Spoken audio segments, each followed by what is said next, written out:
నమస్తే welcome to Sakshi exclusive. Hi friends, ఆడది అబల కాదు సబల అని ఎప్పుడో నిరూపించుకున్నా ఇంకా ఆడవారి జీవితం కొందరి కామాంధుల చేతుల్లో నలిగిపోతూనే ఉంది. ఓ కామన్ మహిళ అయినా లేక సెలబ్రిటీ సెన్సేషన్ అయినా వారు ఎంత పెద్ద స్థాయిలో ఎవరైనా సరే కొందరిపై లైంగిక దాడులైతే ఇంకా ఆగడమే లేదు.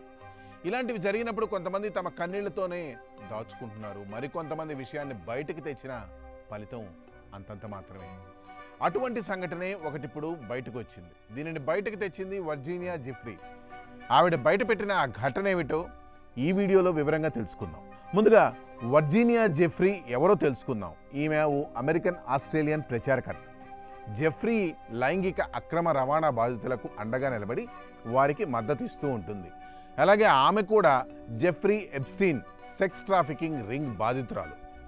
ఈవిడ 2015లో యునైటెడ్ స్టేట్స్ కేంద్రంగా లైంగిక బాధితులకు లాభాపేక్ష లేని సంస్థను ప్రారంభించారు. అమెరికాకు చెందిన ఈ మహిళ తన జీవితాన్ని నోబడీస్ గర్ల్ అనే పుస్తకంలో వివరించారు. ఆమె మాటల్లోనే చెప్పాలంటే తనని అనేక మంది అతి దారుణంగా అనుభవించి లైంగికంగా నానా బాధలు పెట్టారని తెలిపింది.